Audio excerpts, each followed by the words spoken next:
What's up, guys? Part-time Gamer Dad here. Today is 1 week away from WrestleMania 40, and WrestleMania is not the only show that's currently in process of being developed for some feuds and some big matches on a pay-per-view or PLE format because Dynasty is being developed by All Elite Wrestling AEW. It's the first in its lineage, but it had me thinking, AEW is a big player. It's the second biggest promotion in North America, probably globally at this point, especially with getting some of New Japan's biggest stars, also taking some of WWE's biggest stars. And it had me thinking, with WrestleMania right around the corner, what would we consider AEW's WrestleMania to be? So in case you don't know, AEW doesn't really have a self-defined WrestleMania. They have a few different shows that are big pay-per-views that they do every year. In February, they put on Revolution. In May, they do Double or Nothing. In August, September, they do All In, and now they're doing All Out. And then in November, they do Full Gear. Now, they also have some themed, branded episodes of AEW Dynamite, but we're not going to be looking at those. We're going to be looking at their big four pay-per-views that they've done. We're also going to exclude all of those kind of one-off pay-per-views they did because it's not a recurring event, so I don't think it could qualify to be known as AEW's version of WrestleMania. So in order to determine AEW's version of WrestleMania, I'm going to take a look at three separate metrics or three separate factors that I think play into helping us identify AEW's version of WrestleMania. Now, keep in mind, this is just my opinion alone, and you can give me your opinions down in the comments below once you're done watching my video. The three factors I'm taking into account are kind of the prestige of the event. So that could be the longevity, how AEW presents the show. Number two would be the moments, because when we talk about WrestleMania, we talk about WrestleMania moments more than we talk about WrestleMania matches. And then number three, we need to talk about the matches, because if the moments are great, but the qualities of the matches are crap, then there's an imbalance. And so what we're looking for is the most well-rounded equivalency to WrestleMania for AEW. So let's start with the prestige. Now, when we talk about the first ever show for AEW in terms of AEW proper, we're going to leave All In out of this, the original All In. Double or Nothing 2019 had a really unique and solid presentation in the way that the company wanted to come off to its fan base to acquire not just the people who were already hardcore, dedicated AEW or indie wrestling fans, but also to attract some of those WWE fans into becoming AEW fans, or at the very least, to have split loyalty between both companies. A good example of this is they present their own homegrown talent really super well in all of these different environments and all these different shows, but they also do bring in WWE superstars, former superstars, to help kind of legitimize the product itself as well, and then gain that fan base coming in. And in every single show, I think we do see this fairly well. I think we also see, in terms of the way that the stage is set up and the way they treat their shows, to be pretty equitable across all four major shows. I would say the grandeur of Double or Nothing and All In, or All Out really at this point, is that they view those two as a little bit more of their big shows that are more consistent in terms of, we're going to Vegas because that is the established location for Double or Nothing, because it kind of has this poker theme, right? And then All Out always goes into typically the Chicago area, which made sense originally when CM Punk was part of the company. Now he's not, but it still tends to show up in that area. Full Gear kind of moves around from what I remember. And Revolution has also kind of gained more prestige over time. However, I feel that the prestige element of everything lends itself to be more focused towards Double or Nothing and All Out, just from the perspective of how AEW is presenting it. So I would say in the prestige category, we're going to give a point to both Double or Nothing and a point to All Out, while leaving Revolution and Full Gear off the board at this moment. But next up, the moments. What show has the best moments of any AEW pay-per-view? I think number one, we need to look at the debuts. And this is something that kind of bugs me about AEW. I feel like every big show has a debut nowadays, and that's their big announcement that Tony Khan's always going to make, or he's going to brand an episode of AEW, which is fine. But I do feel like the debuts over time have kind of lessened the impact because it's so frequent. And I also think that when I look at AEW's moments, I think while we have to take the debuts into effect, I think there's also returns that need to be included. And there also needs to be Not necessarily like wrestling match moments, but are there elements of wrestling matches that we look back on and we don't really think of the match too fondly, but we think about the moment and we say, holy cow, that was incredible, and that's a moment in time, maybe not our favorite match. So first and foremost, we need to talk about Full Gear.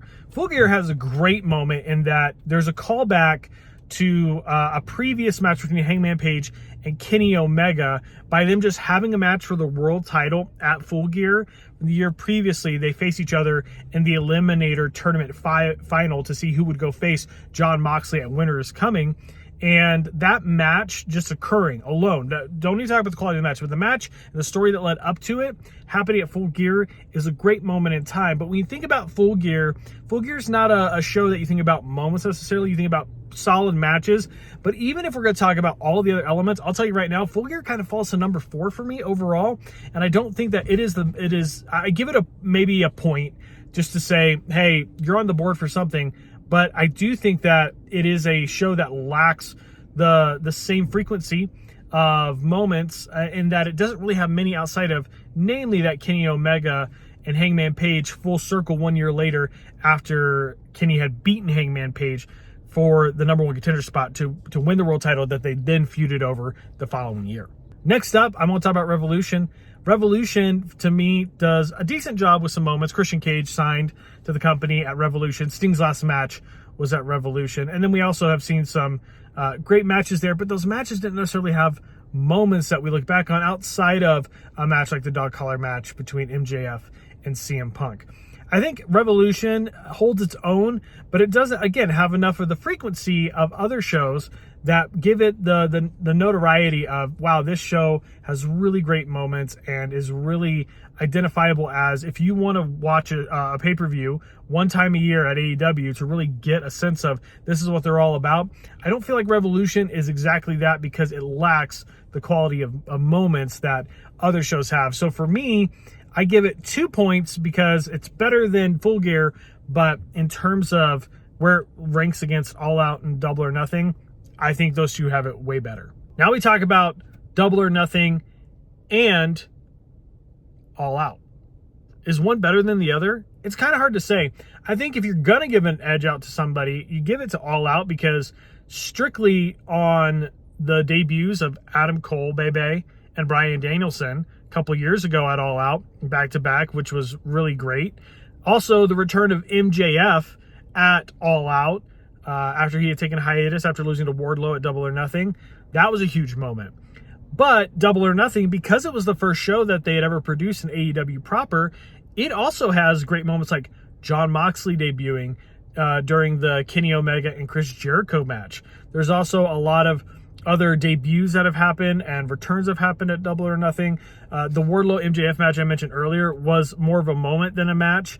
And so I think that All Out slightly edges it out, but I'm going to give them both 3 points. At this point, we have a tie of Double or Nothing and All Out at 4 points apiece, with Revolution at 2 points and then Full Gear with 1 point.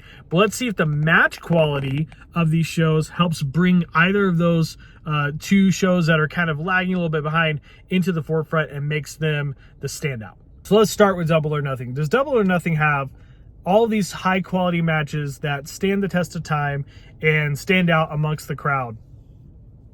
I think there's one match that I can really think of a Double or Nothing history that makes me say, wow, that match to me is a 5-star or equivalent match that ranks among the best of all time.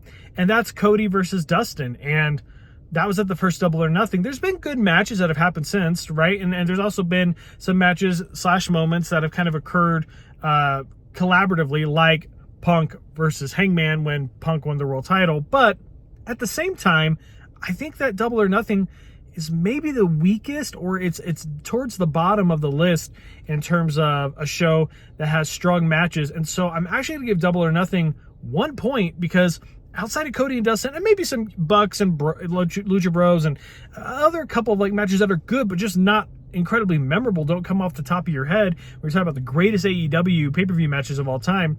I think Double or Nothing is kind of lacking versus where they shine, which is more of the moments versus the matches. Next up, let's talk about Full Gear. I think Full Gear kind of has a step above Double or Nothing, quite honestly. I give it 2 points because if you look at some of the matches, I talked about the pair of Omega and Hangman Page matches earlier, which are both great. Obviously, Cody versus Jericho for the AEW World title happened there. Punk versus Kingston was okay. It was pretty good. And then, of course, the Bucks and FTR wrestled in one of their mini classics. So Double or Nothing, I say, is below Full Gear just based on, if nothing else, the pair of great matches that Page and Omega gave us. But also there's been a couple of other notable matches that just come off the top of your head when you think about Full Gear. Whereas Double or Nothing, like I said, it just doesn't have as strong of a match presentation in terms of consistency. So I'm going to give 2 points to Full Gear. I'm also actually going to give 2 points to All Out. All Out did this thing where it was good in terms of how it presented the moments, but the matches never quite lived up to the moments as well. And so when you think about the matches of All Out history, obviously there's FTR versus, I think, Kenny Omega and Hangman Page, solid match. Christian Cage versus Kenny Omega for the AEW World Championship at the same All Out where Bryan Danielson and Adam Cole debuted. That was a great match. There are a lot of great matches there, but it kind of suffers from the same situation where Double or Nothing does, that it has really great moments. The matches don't quite live up to the moments, but it has more consistency over Double or Nothing in terms of the match quality, and that every year has something really notable. So I'm gonna give All Out 2 points as well, because I don't necessarily think that the match quality in terms of consistency or the variety outweighs what AEW Full Gear is able to produce. But then that leaves AEW Revolution. And Revolution, y'all, that's the easiest 4-star. I could give it any category. It's going to go to Revolution. They have the best matches. You can look at any card, and it's going to be a stacked banger of a card. AEW Revolution 2024 was a great example of this. Every single match was solid quality, if not great, or if not perfect. And every year they have those kinds of things occur. There are stinkers maybe every year. There's moments that kind of dampen some of the matches, like when the ring did not explode with Moxley and Omega. But then there's matches like our Iron Man match between Danielson and MJF. There's matches like Sting's retirement match. There's matches like Hangman Page versus Moxley in a Texas Death match. They did that with Swerve and Hangman Page. There's just great matches every year, and then there's a high frequency of those great matches even on each individual card. So without a doubt, the easiest 4-point decision for me is on match quality, and that's on Revolution. All right, so that leaves our official score with Full Gear in 4th place at 3 points, Double or Nothing in 3rd place with 5 points. But then we have a tie. We actually had a tie. We had the comeback of the century, Revolution, with all those badass matches, getting to 6 total points alongside All Out, which has 6 points. And here's the thing, guys. Either one of them could obviously be the WrestleMania for AEW. But if we're going to compare WrestleManias, what does WrestleMania focus on? What does the WWE focus on when they talk about WrestleMania? And it's the moments, not the matches. We talk about the matches as fans. We have our favorite matches. We do have our favorite moments as well. But WWE talks about WrestleMania moments. The wrestlers talk about their WrestleMania moments. And because of that, for that alone, that's the tiebreaker. And obviously, All Out has Revolution beat out. So we're going to give the extra point to AEW All Out as the version of WrestleMania for AEW. But I will say that's also partly like how I think we as fans view it. I do think it's how AEW views All Out, is that is the WrestleMania. If you look at the way that stories end and stories begin, a lot of it occurs at All Out. So overall, I think that that's a fair assessment. What do you think? Let me know in the comments down below. What do you view as AEW's version of WrestleMania? Make sure you like the video. Make sure you subscribe. We are 1 week away from WrestleMania. Let me know how hyped you are for it in the comments. We are so close to 2,000 subscribers. We're like 5 or less at this point, which is just crazy. By the time I upload this video, it might be even less. We might have hit it. What's up, guys? Part-time Gamer Dad here from the future. Just want to let you know we did obliterate that target. We've already surpassed 2,000 and then some on our subscribers, and it is Easter. So happy Easter. Thank you so much. I appreciate you guys supporting the channel.